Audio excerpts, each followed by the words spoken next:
அனைத்து உறவுகளுக்கும் எனது இனிய காலை வணக்கத்தை தெரிவித்துக் கொள்கிறேன்.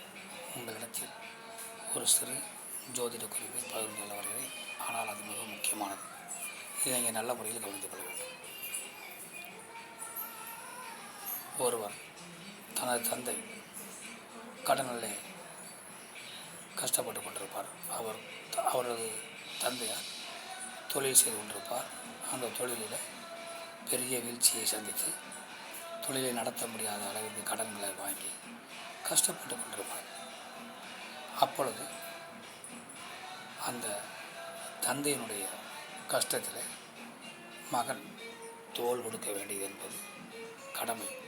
அதே நேரத்தில் அந்த தோள் கொடுக்கக்கூடிய அந்த நிலைமை மிகவும் கட்டுக்கோப்பாக, மிகவும் நுணுக்கமாக, தந்தையும் அதிலிருந்து மேலே வேண்டும், மகனும் அந்த உதவி செய்வதால் தந்தையால் ஏற்பட்ட பிரச்சனை மகனுக்கு பாதிக்காமல் இருக்க வேண்டும்.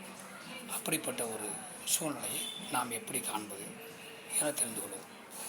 அதாவது தந்தைக்காரகன் என்று சொல்லக்கூடிய சூரிய பகவான், அந்த தந்தைக்காரகன் மகனுடைய ஜாதகத்தில் தடைக்காரகன், ஞானக்காரகன், பிரக்திக்காரகன், குழப்பவாதியாக ஏற்படுத்தக்கூடியவர் என்றெல்லாம் சொல்லக்கூடிய அந்த கேதுவோடு அந்த தந்தையோடு மகனுடைய ஜாதகத்தில்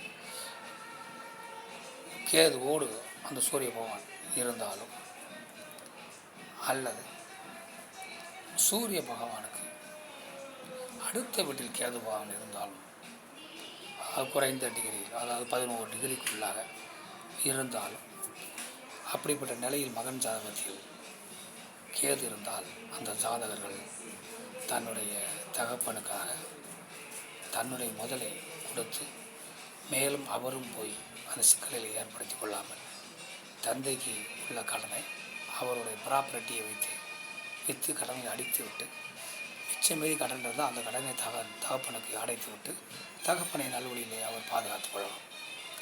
ஆனால் அந்த ப்ராப்பர்ட்டியை மீட்கப் போகிறேன் என்று நினைத்து அந்த ப்ராப்பர்ட்டிக்காக முதலீடு போடுவது பெஸ்ட்டு.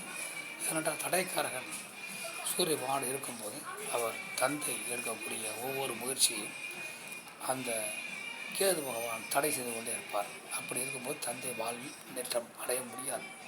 அதனால் அவர் காலம் கடந்து விட்டது எண்ணி அவருக்கு ஓய்வை கொடுத்து அவருக்கு நல்ல வாழ்க்கைக்கு வழிகாட்டணுமே ஒழிய தொழில் என்பது அவருக்கு ஆகாது என்பதை முடிவு செய்து கொள்ள வேண்டும்.